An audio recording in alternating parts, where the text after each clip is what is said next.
Hey everyone, this is Brian Ferguson. I want to tell you about a great book written by my good friend, Mr. George Schire. It's called Minnesota's Golden Age of Wrestling from Vern Gagne to the Road Warriors.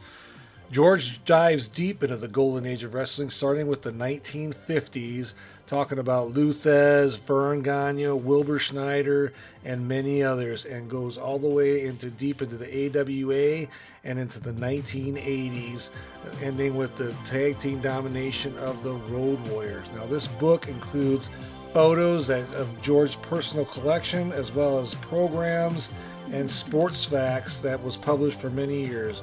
So go to Amazon today or the Minnesota Historical website and get this book as soon as you can. And folks, enjoy the podcast.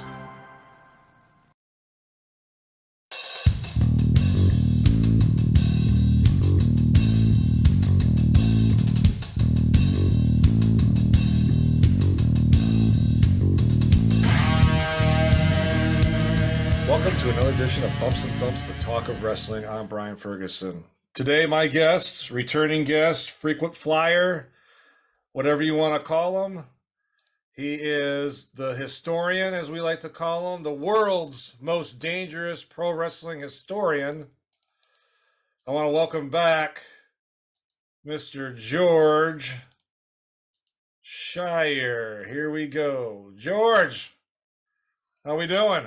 Guten Morgen. Oh, I'm doing good. It's great to be doing a show that we're not going to talk about a passing of one of our family members here. I want to thank everyone for listening to the Ole Anderson tribute that we had with Lars Anderson, Larry Heinemi. We've got good words. We got good comments from it. And just special kudos to Larry for taking time out to do it. That was fun. But today we're gonna have some fun and just kind of keep it low key and talk about some special things about. And I'm going to talk about the AWA today. Yeah.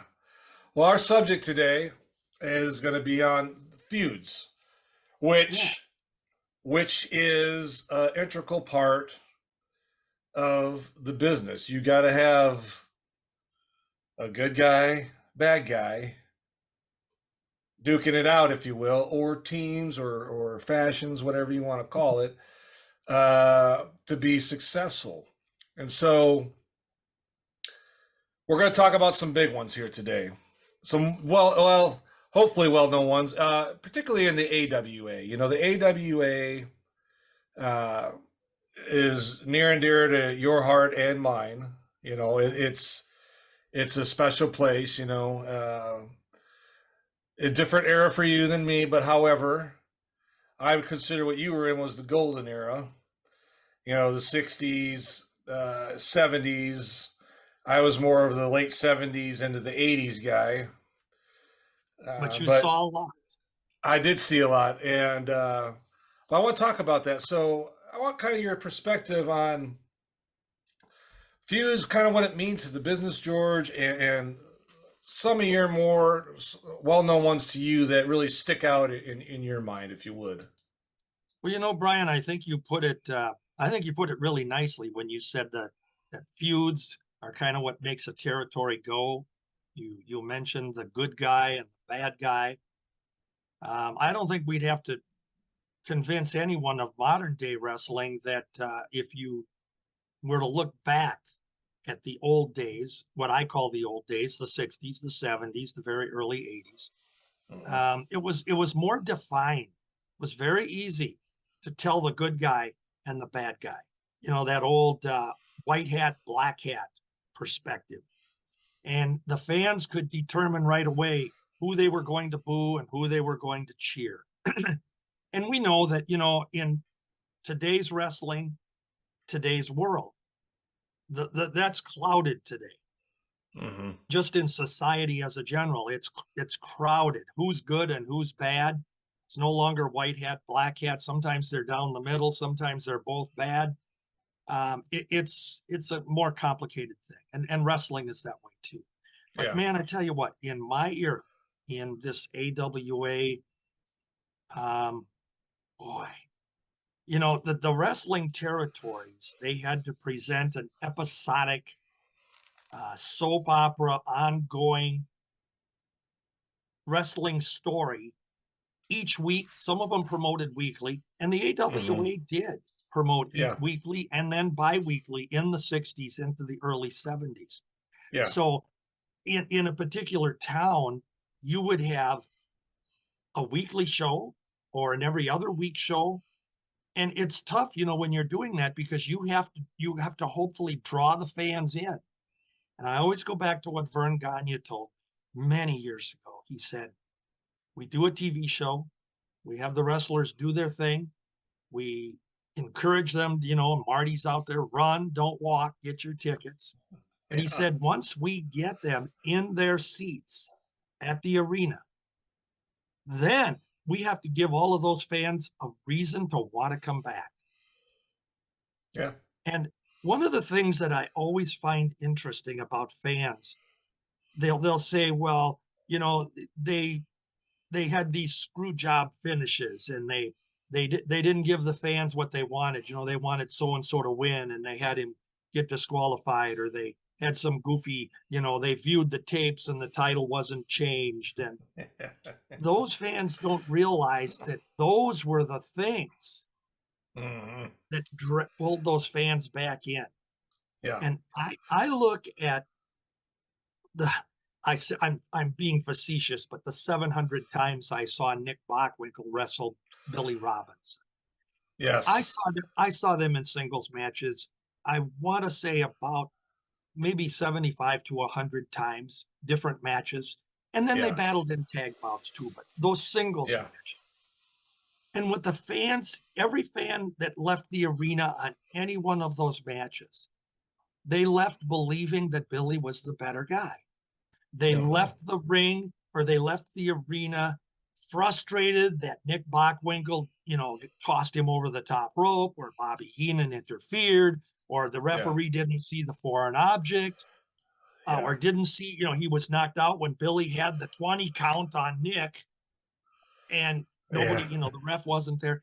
The fans don't realize that that was what Yeah. wanted you to, man, you were frustrated. Billy should have won. Billy should have been the champ.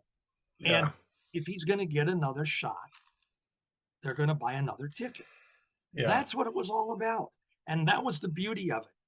And Yeah. so the fans that don't understand that, Mhm. they're right to be frustrated. I mean, that's what it was meant to do. Yeah. But it was done so beautifully. So in Yeah. our eyes, Billy Robinson around the horn, everybody you talk to, well, Billy should have had a run with the title. Yeah. And as long as they believe that, the wrestlers did their jobs. I can tell you, quite honestly, Nick Bockwinkel, to me, was probably, no, he was the greatest heel champion Oh yeah, yeah, ever. I mean, you talk about him and Billy Robinson, him and Vern Gagne had such a feud, such a believable hatred for one another that, you know, my mind, I believe Ric Flair modeled himself as far as his tactics in the ring with the 1-2, and then he puts his foot on the bottom rope on the yeah, third count. That was Nick Bockwinkel. yeah. He did that way before Flair did. The little things that Flair did just reminds me of what Bockwinkel did before Flair. His sarcasm, his arrogance, and he could just, he just poke a little bit at somebody and they get so frustrated. Gagne, Robinson, the Heenan family. That's a feud right there. The Heenan family. When they were in the ring with Crippler and Bockwinkel when they were tag team champions, they just, the high flyers when they had those little feuds. And you talk about the good and the bad guy. When you said the hat, it reminded me of Black Jack Lanza. Yeah, yeah. Lanza, when he was a bad guy, wore the black hat, and when he was a good guy, he wore the white hat. Very distinctive. Well, and that's probably moving way ahead in the timeline for the AWA, because that was in the Right, but 80s. I'm But just I'll saying, tell you yeah. something. I'll tell you something. Um, my wife still loves that moment. She was at me or at with the card with me the Yeah. night that when Jack Lanza was going to go against Bobby Heenan in a bunkhouse match because he'd split with Bobby Heenan. And Yeah. he came to the arena. There was no advance announcement of this. And he came to the ring. He had a big white cowboy hat on with a feather on it. He had the white vest. He had the white glove because he always wore a black glove on his Yep. hand. He had the Yep. white glove. He had white trunks and he had white cowboy boots. And when he come out, I swear to God, the pop that he Yeah. got, and Bobby Heenan was throwing a fit in the ring. But that night, it was defined perfectly that I'm through with you, Bobby Heenan, and I am going to beat you in this match. That was beautiful. Yeah. That Yeah. was beautiful. And you know, Brian, you touched on it with Nick and Ric Flair. That's a good analogy because all of these wrestlers, every one of them took something from their opponents. They took something from their peers. They took different styles and they fitted into their repertoire to make them who they were. And when you see, now I saw Nick Bockwinkel in the earlier years before Ric Flair came around. And Right. I can tell you that there were many mannerisms, many things that Nick was doing as a heel, because he had come here after, boy, 15 years of being relatively a babyface in all the territories he was in. So this heel thing was new to him when he had a year in Atlanta as a heel before he came to Vern's territory in December of 70, but to start his heel run. But I saw immediately in Nick Bockwinkel a lot of Nature Boy Buddy Rogers. There you go. And I tell anyone, go to YouTube, Yeah. look at some Buddy Rogers title Yeah. matches, or if there's clips out there, the strut, Yeah. the arrogance. Yeah. Buddy had it down. And yeah, Nick took some of his, but then Nick had so much, he was able to absorb. There are some wrestlers that can just absorb the people around them. Yeah. And with that, I will tell you that that was one of the beauties of, again, the many territories that existed. Yeah. Because these guys could go to a different territory and have 15 or 20 new guys to work with, work against, team with, watch. Yeah. Nick was a student of wrestling. He would actually Yeah. step outside the locker room and watch a particular wrestler or match. Yeah. And they did this because not only when they're in the ring with them or when they're teaming with them, but they're learning from them. And then they pick out things that'll work for them. And there are some things they can't copy. You know, sometimes a certain wrestler can't pull it off.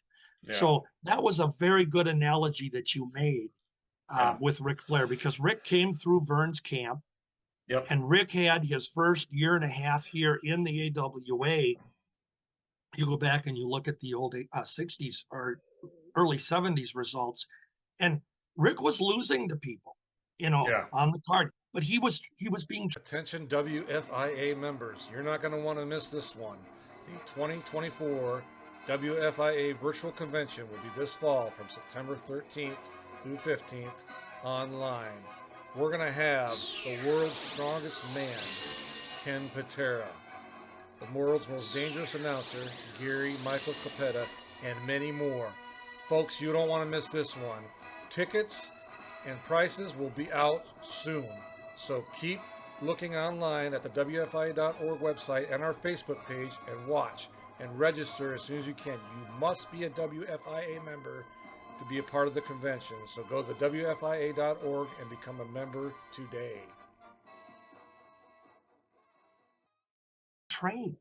And you remember the other day when we were talking to Larry Hynemi, and we were talking about Ole and about Larry teaming with Gene Anderson, becoming the Wrecking Crew. And I had mentioned to Larry that many times during his first year in the business, on more often than not on a card, it was Larry Hynemi versus Gene Anderson. And those were training matches. And Larry admitted that. No, he was training me. You Yeah. know, that was part of it. He was Yeah. teaching Larry Heineman. And that's how Yeah. these wrestlers do. Yeah. I want to talk about a tag team feud that I thought from the 60s. I hope I'm not jumping ahead of you, but I want to Oh, talk go ahead. about Larry Hennig, Harley Race versus Crusher and Bruiser. Now, that was a feud.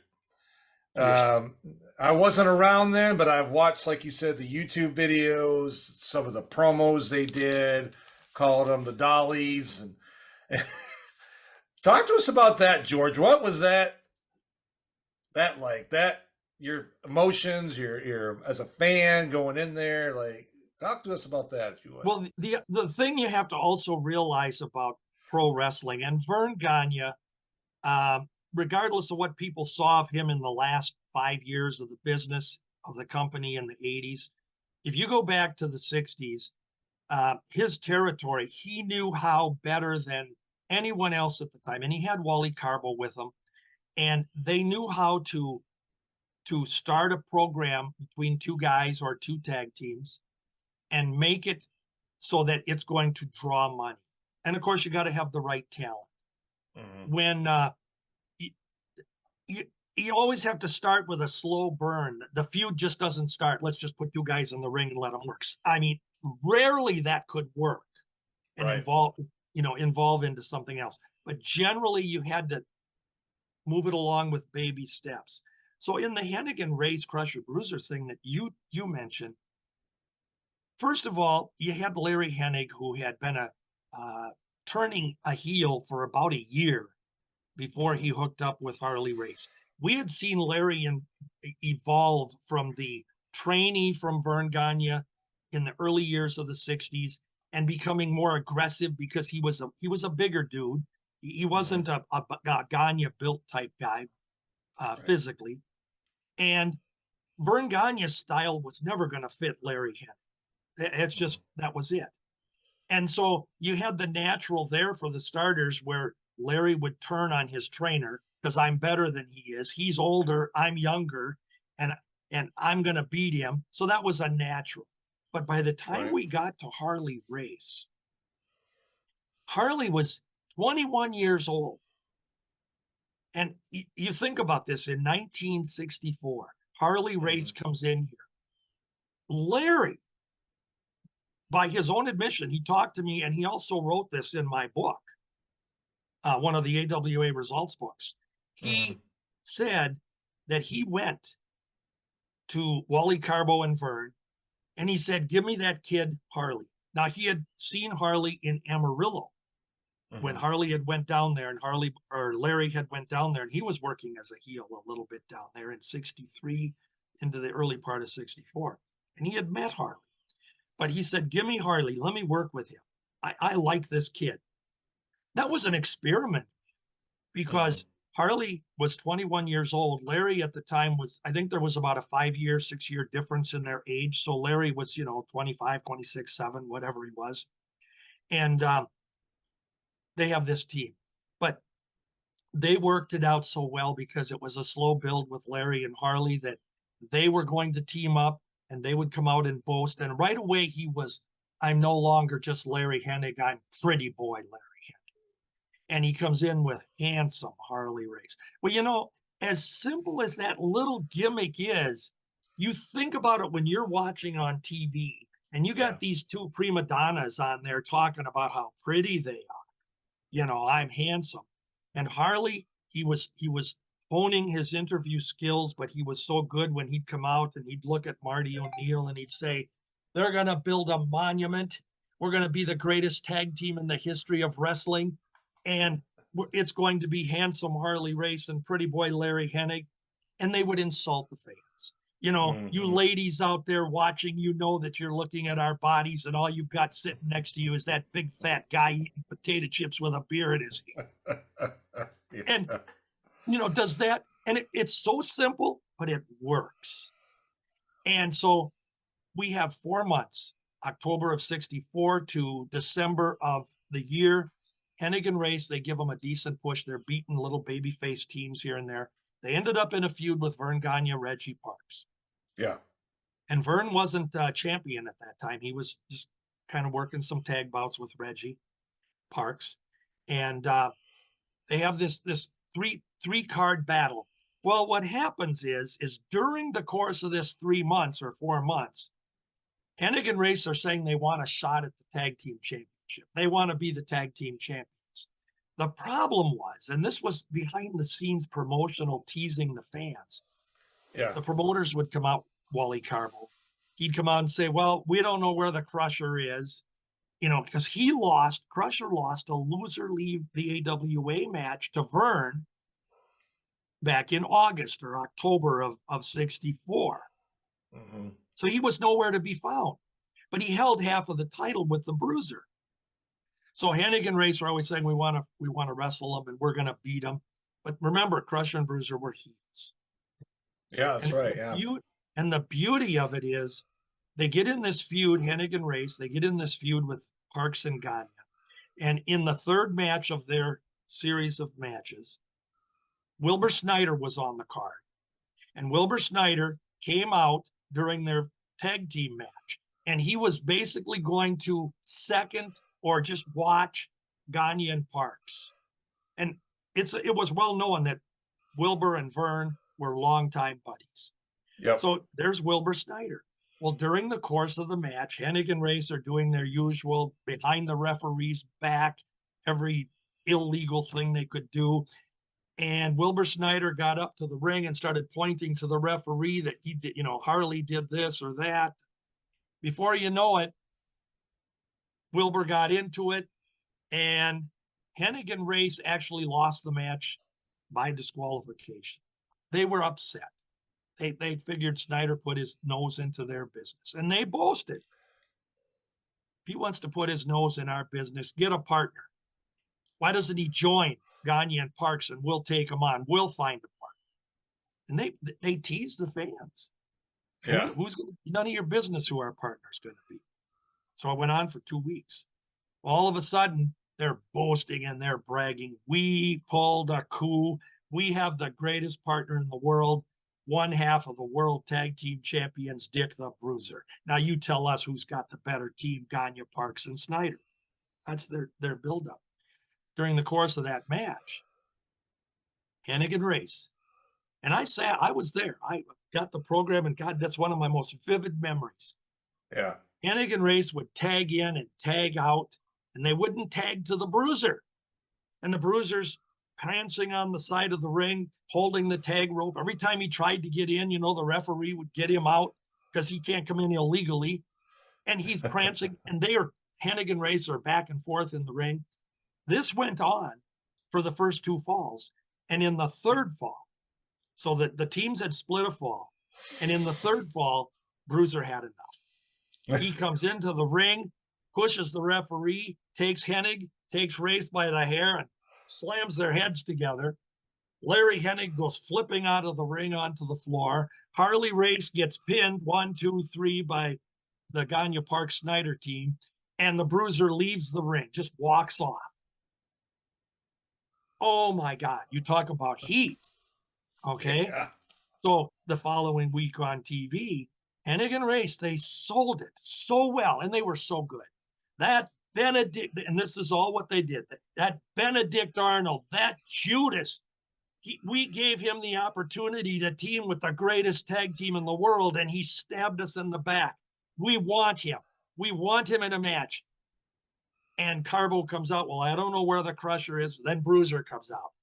And, in typical Bruiser gruff voice, nobody can imitate it. But he says, I don't know where the Crusher is, but I'm going to go to Milwaukee, and I'm going to go through every saloon, every bar, and I'm going to find the Crusher. The fans are just rabid for this. Yeah. We get to January 15th of 1965, like one of the first cards of the year, and the Bruiser found the Crusher, and they're going to meet. They're going to put the title on the line. And their interviews, we're going to end these Dolly sisters, these prima donnas, You got to bear in mind that at this point in time, Crusher and Bruiser technically are still heels, because Crusher left. When Crusher left after losing to Vern in the loser leave town or loser leave AWA, That was Yeah. at the height of the Crusher's heel days. He was so over as a heel. And he had lost to Vern, who he had been feuding with, and he left. And they claimed they didn't know where he was for 4 months. So in that match, you technically had 2 heel tag teams. Yeah. And of course, they made it a big deal. We've got 4 of the toughest guys in the business. We need a special referee. So Stanley Blackburn has ordered Tiny Mills, King of the Lumberjacks, to come out and be the special referee. Now, Tiny was getting close to retirement of his own pro career at this time. But the Right. guy Yeah. was 6'6" or 6'4" or 5" legit, and he was the king of the Lumberjacks. So he was going to be the man to, hold court and keep law and order. Well, we get during the match. During the match, Tiny gets bumped by I forget who it was that bumped him. He fell out of the ring. Supposedly he hit his back on the ring as he went out. He's laying on the floor. He can't continue. The announcer gets on. We need a referee out here. These 4 guys are, battling it out. Wally Carbo comes out right on the microphone in the auditorium, and he says, none of the referees on the card want to come out here and get in the ring with these 4 guys. And then all of a sudden the fans start cheering. You hear the cheers get louder as this individual comes to the ring. Well, it's Vern Gagne. He's got his sport coat on, his street clothes, and he gets in the ring and he says, Wally can't get any of these referees, so I'm just going to referee the match. Now you got Vern Gagne, and it was so beautiful because there are so many stories being told within this whole thing that I've just told you. Yeah. Hennig is protesting beyond belief. He doesn't want Vern Gagne as the referee. He's in the middle ring. Carbo's in there. I'm not going to have him be the referee. He hates Vern Gagne. Vern Gagne won't be fair to him. And of course, the Crusher, he was protesting. I don't want Vern Gagne. I'm not going to wrestle, And Carbo says, you're both going to wrestle. You're going to go or we're going to suspend you all, the whole thing. So the match goes on. During the match, it's so beautiful. Hennig and Vern get into a couple of pushing matches, and at one time, the Crusher and Vern got into a couple of pushing matches. So they haven't officially made Crusher and Bruiser babies or anything. But Right. then after Vern had enough of Larry, he popped him. Larry went down. They got beat. Hennig and Race got beat. And the Crusher and the Bruiser left. And of course, now they want a rematch. Well, by this time now, Crusher and Bruiser are good guys. In between the next tag team match between them, they had a match between Vern and Hennig as a main event on one of the cards. And, Hennig's going to get revenge for what he did in the match. But 2 weeks later, on January 31st, Hennig and Race won the title from Crusher and Bruiser. But that bona fide Crusher is a good guy. Bruiser was in and out. He had his own territory.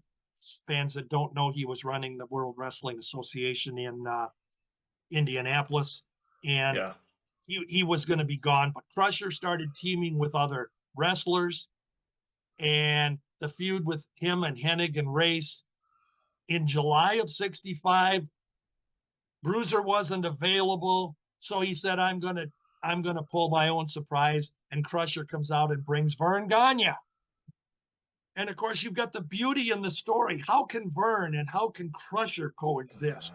Because just a year ago, they were involved in a multi-month battle. That is how you told the story. And of course, every time the Bruiser would come to town, Crusher, they had many matches. If you look at results, Hennig and Race met Bruiser and Crusher probably more than any other team. And it was a match that in any AWA city, they could draw a huge crowd or a sellout. The Crusher and the Bruiser. And they did exchange the title back with them in '66 for a little bit. Crusher and Bruiser got it back for a while. And the reason they did was Hennig and Race were taking a tour of Australia. And when they went down there, Hennig and Race came in as the very first international tag team champions in Australia. We didn't know that here. But when they came back, they got their title back from Crusher and Bruiser. But that feud you talk about, that was money. And the Crusher, of course, now had become our number one go-to baby face. And the thing was, in those days, in the 60s, up until the very early 70s, Crusher still wrestled as rough and tough and mean and ornery as he did when he was a heel, but now he was battling the good guys. And one of his top feuds was in 65 and 66 was Mad Dog Vachon was the world champion in 64 and 65. He had taken Vern's title in 64. And so Crusher and Mad Dog had a long battle for that year and a half, 2 years. Crusher even took the title from him from a little bit, coffee break type thing to build rematches. Dog got it back. And their battles, now you talk about transitioning into another moneymaker feud. Oh my God. Crusher versus Mad Dog in the 60s. That went around the horn. And I would venture to say it was probably the top singles feud for the AWA. And they climaxed it in the cities with cage matches. And of course, Vern had then won the title back from the Dog February of 67. And Crusher and Mad Dog could still have their battles. And then the Vachon brothers came in 68, Crusher and Bruiser against them. But it was so beautifully done. And if you name one feud, Crusher versus Mad Dog was box office. And I'll tell you how good it was. They had done this whole thing from 65, 6, 7, 8. And then when the Crusher and the Bruiser lost the tag team title in 69, August of 69. Hey everyone, this is Brian Ferguson. Fans of the AWA, you are in for a real treat. My friend Joyce Poston has just released her book titled My Ringside Seat to the AWA. Joyce writes about her personal experiences with wrestlers such as Nick Bockwinkel, Lord Alfred Hayes, Baron Von Raschke, and others. Joyce also has published many photos from her collection that you will not see anywhere else. Order today by email at joyce.poston@gmail.com. Payment is through PayPal. The book is only $20 plus $6 shipping and handling. International orders, please email Joyce for shipping charge. Folks, run, don't walk to your keyboard, and order today. And enjoy the podcast. And Crusher was gone. It was reported that he had been injured in the tag team match, and they had a back injury. They didn't know when he was going to be back. Now, I always tell this to fans because the Crusher, if you want to name one guy through the 60s as a heel and then a baby, and then through the 70s, you want to name one guy that could always draw extra fans to the auditorium other than Vern. Every time Vern was on the marquee, the attendance was up. People that don't believe that, look at the attendance records. I can prove it. But Crusher, he was box office. So Crusher would take these, what I call self-imposed vacations. After that August of 69 battle, he was injured, according to what we were told, and in wrestling, but he was home resting or taking it easy. He didn't wrestle for 3, 4, 5 months. This was in August. Well, January of 70 comes along. The Vachons are still champions, and they're running roughshod over other tag teams. And who comes back into the TV studio? And this is the one match fans can look at on YouTube. It's the famous one where the Crusher comes out while the Vachons are wrestling a TV match against Bruce Kirk and Edward Carpentier on a TV match. Wow. Okay. And during the course of the match, Carpentier is injured, and Bruce Kirk is going to have to go and wrestle alone. Well, out behind the curtain in his street clothes comes the Crusher. And he is going to try to be Bruce Kirk's partner. All hell breaks loose. Bruiser and Dog get into it. On the video, you can see it. Crusher hits his head on the table. Mad Dog, bleeds, comes into the ring. The blood is squirting out. Crusher strangling him. It's on YouTube. It's one of the most famous ones. But that started that Crusher Mad Dog feud all over again. And from that January 70 into April, May of 70, they again wrestled all around the horn, climaxed with cage matches. Now you've a decade of, 5, 6, 7 years apart, you're still be able to draw with that same feud. That tells you how powerful it was. And each of them with various partners. Of course, Mad Dog with Butcher most of the time, but Crusher with Vern, he teamed with Carpentier, He had Bruiser back in. I mean, that's how you build a feud. Yeah, no, it was amazing. Yeah, those guys could always draw so well. Um, I want to go fast forward a little bit. Sheik's Army. Oh boy. Yeah, they had quite a feud with the High Flyers. They had a lot of feuds, but the one I remember in particular, uh, with the High Flyers, and then with Gagne, Vern. Uh, Talk about that a little. How did that kind of build up that feud, the High Flyers versus the Sheiks? Well, you have to realize, first of all, that one of the age old gimmicks that we're not able to get away with today in our world, we live in a politically correct world, a very sensitive world. You and We I do. both know that there are times that you don't dare say good morning to someone because you might have offended them. Yeah. We can't compliment someone because there might be an innuendo in there. Hey, that's a nice tie. You tell a lady, oh, you got your hair cut. It looks cute. Well, you've just, you might be a sexual. I mean, it's crazy. So Yeah. today we live in a different world.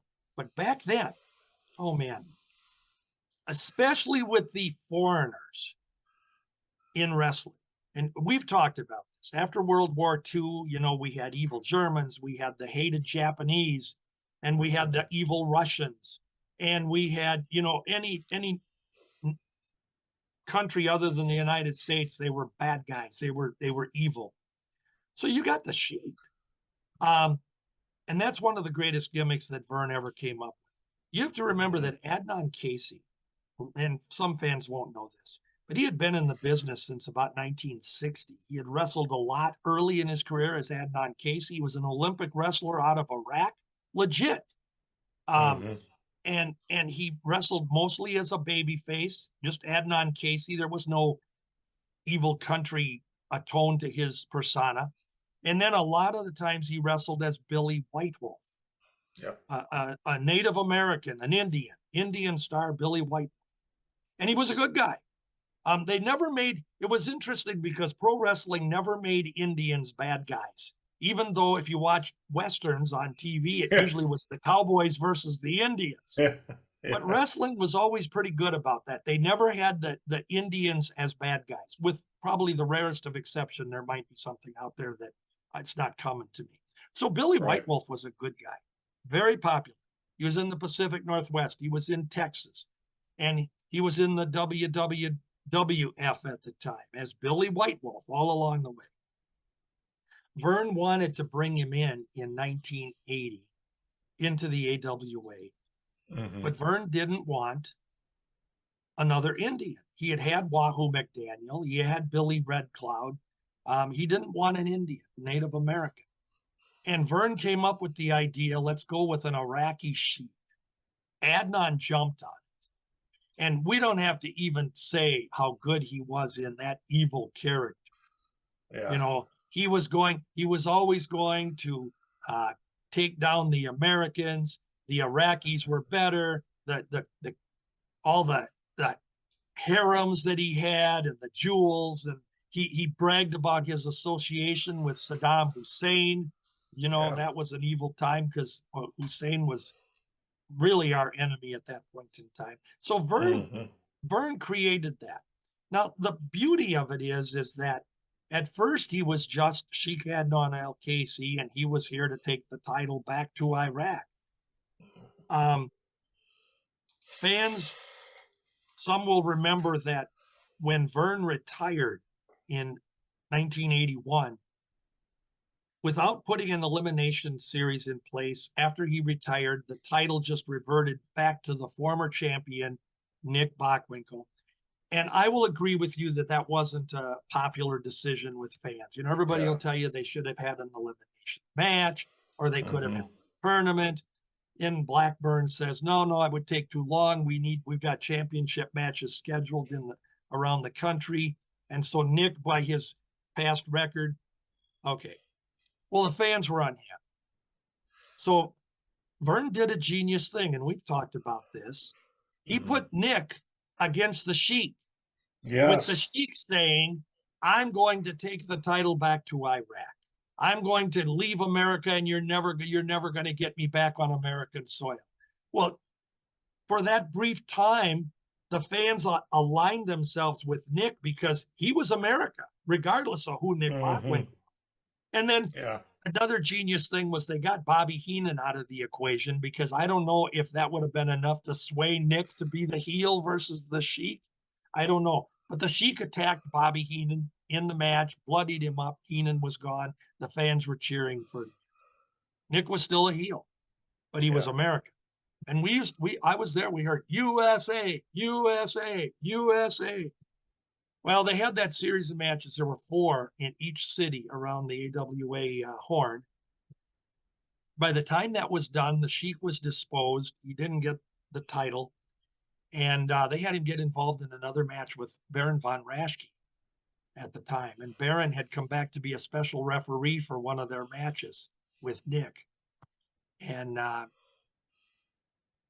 Raschke had clobbered the Sheik and Nick pinned him or something. And, that started the feud between them. And then Nick was back to defending the title to Billy Robinson and whoever, and the fans were booing him.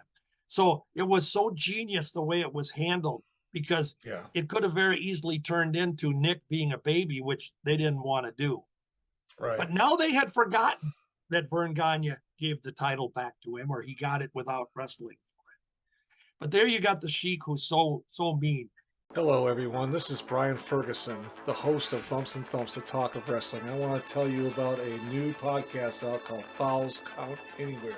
It is a classic pro wrestling podcast that brings you the legends of wrestling with true wrestling fans Chris DiCarlo and Charlie Turner. They bring on guests that are legends in this business, as well as wrestlers of today, promoters, referees, you name it. They have them on there, folks. And I encourage you to listen to them. If you're on YouTube, watch them.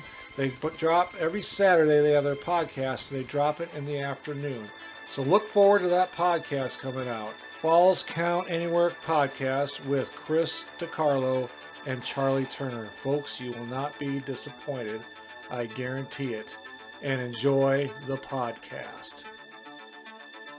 And then he comes up with a really good thing. He gets Jerry Blackwell. Now we all know how good Jerry was. Ayatollah. Yeah. And he dubbed him with the robe and the veil or whatever the garb they wear. I know they have a name for it. Yeah. But he was no longer Crusher Jerry Blackwell or just Jerry Blackwell. He was Sheik Ayatollah Jerry Blackwell. Ayatollah.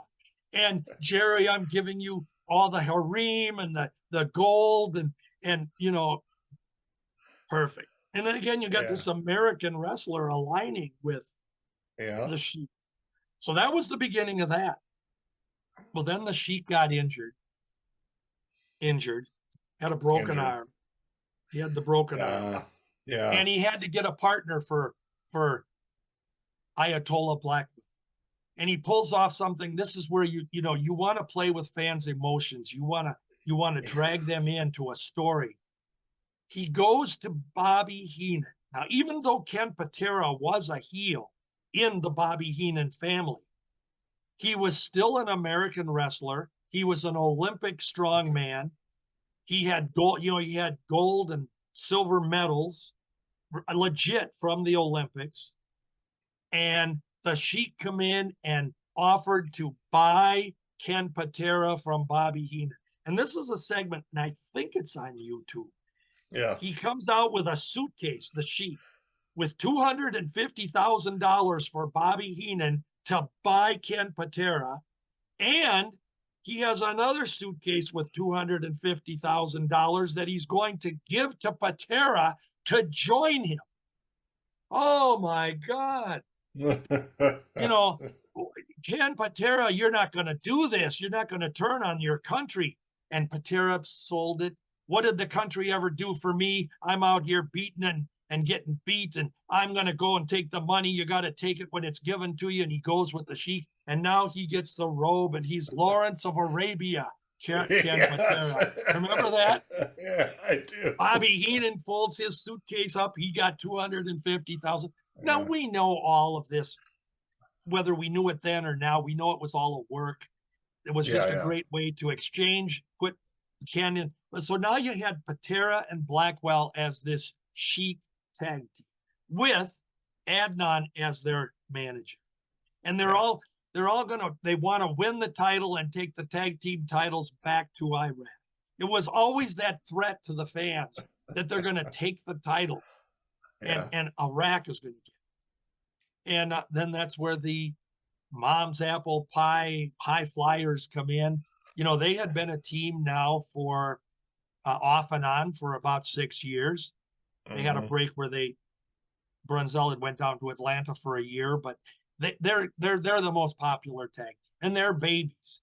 And if any, I think that was really the crowning achievement for Greg and Jim, because they were there to fight for America.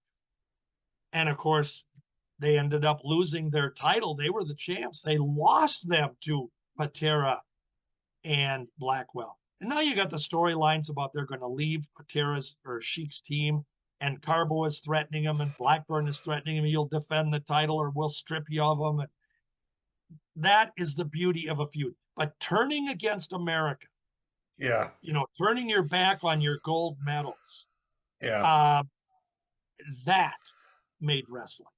That yeah, was one of the, so you picked a good one there. yeah.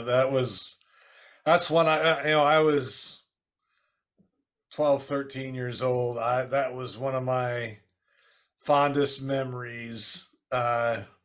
When that, and I remember that segment on TV, which you talked about with the money. I had And it went told over a couple Blackwell, week period. oh, yeah, and Yeah. it was so, and I'm a little kid. I'm like, Ken Patera's not gonna, and he did it. Even though I couldn't stand Patera because he was a heel, I was like, he's not gonna do it. He's Olympian. Yeah. He did it, It and he was even perfect. wore the man, we call it man dress, Yeah. and all that, and yeah, that was quite a segment. And when they won And the then we know titles, yeah, we know they had a good run, they Blackwell did. and Patera. And Yep. the only reason, I mean, this is a story outside of wrestling, but the only Hmm, reason that they really lost the title was because Patera got into that incident in hmm. Waukesha, Well, so Wisconsin, yeah, with the McDonald's situation. And regardless of who wants to believe how that story yeah, went down, we know that Patera was going to be serving some prison time, and Vern yeah, took the title off of them abruptly, had Crusher and Baron. He went back to the Crusher, a guy that could draw the fans, yeah, draw the fans in. And Baron had yeah. become a baby at that point. So it was a Hmm. natural. They were a stupid team, but well, that's my opinion, kids. But on the surface, it was a logical promotion thing, and then they lost Yeah, it to the the Road Warriors. Yeah, that came later. Yeah, I tell you, this has been very interesting. I brings back a lot of memories for me, and some things I didn't know that you brought up today with the some of the heel feuds with Crusher and Bruiser. I didn't know about them being a heel team also at the same time, and now they turned. So I'm sure some fans don't know that. I mean, that might not be on YouTube either. I don't know, but one of the one of the things about Crusher and Bruiser is they had in the 50s they weren't cousins. They hadn't right, discovered the family relationship right, yet. If you go to YouTube, there are actually some matches with Reggie Lisowski teamed with his brother Stan, his brother, not real brother, Stan, yeah, Stan. yeah, And they had the Lisowski brothers against Dick the Bruiser and Hans Schmidt. That was two yeah, heel teams back in the yeah, 50s. And then there's a six-man match where the Lisowskis are actually teamed with the Bruiser. But again, no, because Reggie Lisowski still had his Reggie Lisowski combed back hair, and he was a strutting blonde with his yeah, sequin jackets. I mean, he yeah. was not Hmm. Crusher. They actually teamed together 4 times in 1959. There was one that flipped over into 60 when Reggie was the Crusher, and he teamed with the Bruiser. Um, without looking at the results, I think one of them was in Boston.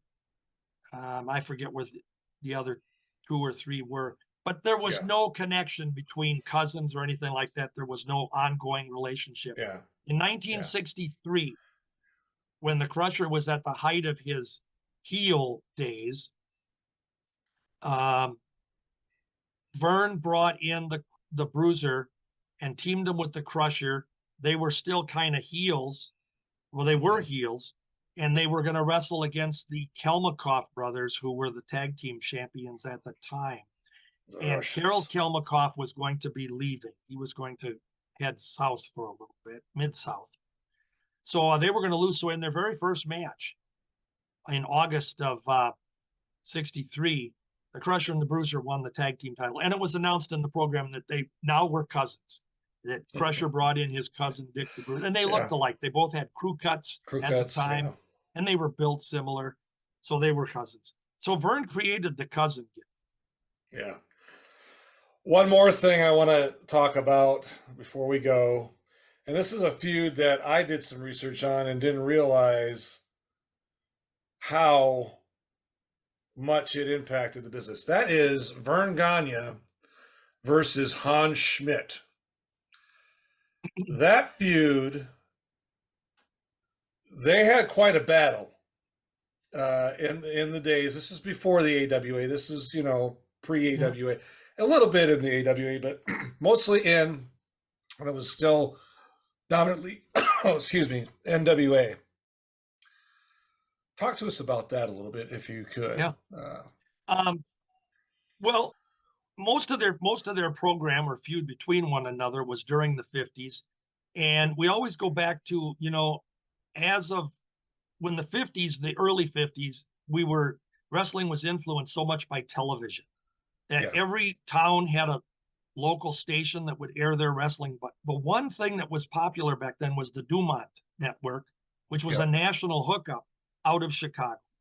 Hmm. And they were able to showcase 5 or 6, 7 guys that really became literally household names. Yeah, Vern Gagne. We've talked about Gorgeous George in the past. Killer Kowalski, Blodek Killer Kowalski, the one that took Yukon Eric's ear off. That was famous.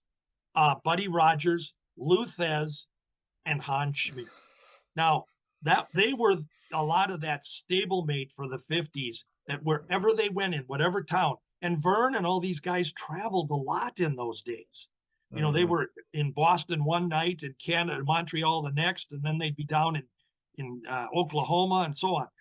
But one of the greatest battles that Vern had during that time was the one you touch on with hmm. the hated German German. Hans Schmidt. Now you have to bear in mind that in the 50s, from the early 50s through the 50s, remember World War II, Hmm. America had been at war with the Japanese and the Germans. The Germans were our enemies. And Hans Schmidt, who, folks, this was a guy who had been in the business for a while by the name of Guy LaRose. He was a French Canadian. And as Guy LaRose, he wasn't really going anywhere. So he shaves his head, comes up with this goose stomping German gimmick, hated German Hans Schmidt. And he and Vern, then it was a natural, because Vern at that point in time, and again, it goes back to what we started our program with today. You had that definition. Vern was the good guy. He was mom's apple pie goodbye. And then you had Hans Schmidt, who was as evil as they come. German accent, from Germany, wants to stomp on American wrestlers. And it Yeah, became a natural feud that worked around the country. One of the yeah. things I found interesting was Vern and him had a lot of matches against one another. Hmm. Um, and Vern actually told me, I actually had a picture taken with him and was talking to him at the Waterloo Hall of Fame. And he was talking to me about his favorite opponent, but his least favorite opponent, he said. And when he said, I thought he was going to mention Mad Dog or somebody like that. And he said, it was Hans Schmidt. He said, Yeah. every time I was in the ring with Hans, it was real. He said, he used to stomp me with those boots. And he said, they would hurt. He says, I came home more often with bruised ribs and Yeah. their feud was believable. But it was Yeah. believable because again, you had that good guy, bad guy, solid definition, America versus German, and you couldn't be a good guy German in those days. No. And fans wouldn't have bought you. Baron No. von Raschke would have not been able to make the transition in those days. It would have been Yeah. maybe creatively somehow they could have pulled it off. I don't know, but it Nah. just was America. Everybody was USA, USA Yeah. for the decade of the 50s into the 60s. And Yeah. so anytime you had those Japanese, I tell people all the time the program said dirty Japs. You couldn't Yeah. say that today because it's No. politically incorrect. But the Yeah. Japs, the Germans, the Russians, oh my gosh, Yeah. that was box office. So that was Yeah. one of the favorite feuds. And I there might be a clip on YouTube, not a full there match. there there is, but when I was doing some research about it, it was just me. And Hans Schmidt knocked out Vern's four front teeth for Yeah, real. yeah, And so he had to yeah, wear these yeah. indentations in his for the rest of his life. And it's just, yeah. Like I said, I was doing some research and stuff, and I just found that I didn't know about Hans Schmidt. Had no clue. Well, he made So Hans Schmidt never ever transitioned into a good guy into the yeah, 70s and into the very early 80s. He was yeah, still a goose stomping, evil, take over America, Germans better than yeah, you are, bad guy. yeah. Another one that works so well, and you talk, and sometimes reality creates, or an accident creates a beautiful feud. Mm-hmm, Killer Kowalski, during the Dumont years in the mm-hmm, 50s, he was the typical bad guy. He was Polish. mm-hmm. His first name was always pronounced Wladek, Killer Kowalski, but he wasn't Killer in those days. He wrestled sometimes as Tarzan Kowalski. Yeah, And he gets into this battle with Yukon Eric. Now, Yukon Eric was obviously the good guy. He had the blue jeans on. He was, from Alaska, good guy. Everybody wanted to see him win. His big thing was the big bear hug or the backbreaker. And I don't know if he'd have went anywhere, but in a match with Kowalski, Kowalski had a move that he'd come off the top rope and stomp on the guy and then pin him or whatever it was. And in one of their matches, Kowalski came off and his boot hit the side of, they never intentionally hit him or actually put right, the stomp on him, really. But his right. boot came down and hit Yukon's ear, and it actually took the bottom of his ear off. And this Oh, is a true story. You can look this up, and there's pictures of this. Yukon's earpiece, or part of his ear, was laying in the ring, and it's uh, bleeding. And the referee had picked up the ear, and they took Yukon to the hospital, and his ear couldn't be reattached. So if you look at pictures of Yukon Eric years after, his ear is missing. Well, what they did from this, it was so beautiful because without fans knowing it, Kowalski had actually went up to the hospital when Yukon was there, and he went up to see his friend, and there was apologies and the whole thing. But the newspapers picked it up, and Kowalski was laughing that I went up there. I was surprised he was still alive, and I'm sorry he's not. I didn't finish him off. Well, for the rest of their careers. Now, unfortunately, Yukon died mm-hmm. sadly by his own hand, and that's a whole nother story. But Yukon Eric passed away in 63. But from 53 to 63, the matches between Kowalski and Eric, if you had them on your card, you had a sellout crowd. Yeah, And he became Killer Kowalski because he tried to kill a man. And when he's in the ring, he tries to kill his opponent. Oh my God. yeah, But that was an accidental thing that yeah. created one of the honest to God monumental main events. And outside the ring, they were buddies. All right. Well, George, I want to thank you for coming on today. One last Always note. fun. Always fun. One last note.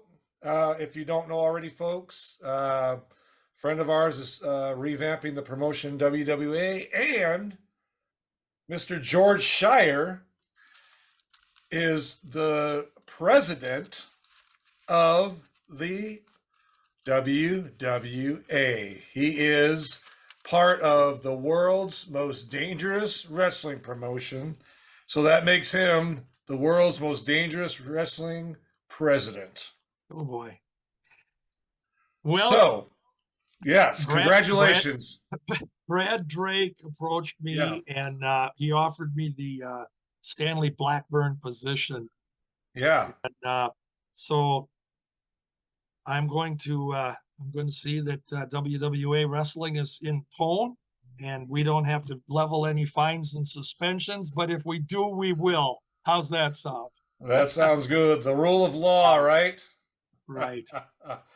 Well, George, thank you again for coming on today discussing this. I've learned a lot. I know the fans that are watching this or listening to this have learned something as well.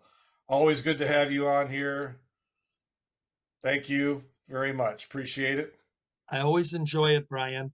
And I just encourage folks. I appreciate when you let me share the stories because they come from my heart. This is what I live for every day. Yeah. I'm going to push my book. It's still out there, Minnesota's Golden Age of Wrestling, from Vern Gagne to the Road Warriors. It's on Amazon. Yep. I invite people to go to my George Shire's Wrestling Time Machine on Facebook. Yes. And if you like old school, we're not talking today's wrestling. Right. We're talking anything pre-90 or back 90. Yeah. And join the group, and lots of clippings, lots of stories, lots of programs, lots of magazines, lots of nostalgia. It is. It's a great page. I'm a member. I'll have all that in the description. When I have George on here, I always have his books. He's not just got the Golden Age, he's got the record books of the AWA, 60s, 70 to 74, 75 to 79, and his Golden Age of Wrestling, Minnesota's Golden Age of Wrestling, from Vern Gagne to the Road Warriors. Get those books. They're great. They're great historical. I mean, I use them all the time. I look up stuff when I'm intrigued, and they're so accurate, of course, because George does not do anything half-heartedly. He puts it all in. And I'm not just saying that because he's on here. He is a good friend of mine, but he really does 100% effort. And guys like you are far in between, my friend, and I really thank you, and I know the fans do too, for your knowledge and expertise. So I'd like to just throw out a plug too. I Sure. know it's a month. I know it's a month away at this point, but if there's anyone in St. Paul, Minneapolis, Twin Cities, surrounding suburbs area, April 2nd, it's a Tuesday. I am going to be doing one of my regular wrestling talks at the Washington County Heritage Center. It's right off of Highway 36 in Stillwater and Greeley Avenue. It's very easy to find. It's right close to St. Paul. 6:30 in the evening, and it's free. You can't beat that. It's free to attend. So if you're in the local area or you're coming through, come on and talk, or come on back and listen. Got some fun stuff planned that night. I know you do. All right, one more time. George Schire, thank you for coming on. Appreciate it. My pleasure. If you're watching, thank you. If you're listening, thank you. And if you haven't subscribed, please do so, and we will talk to you soon.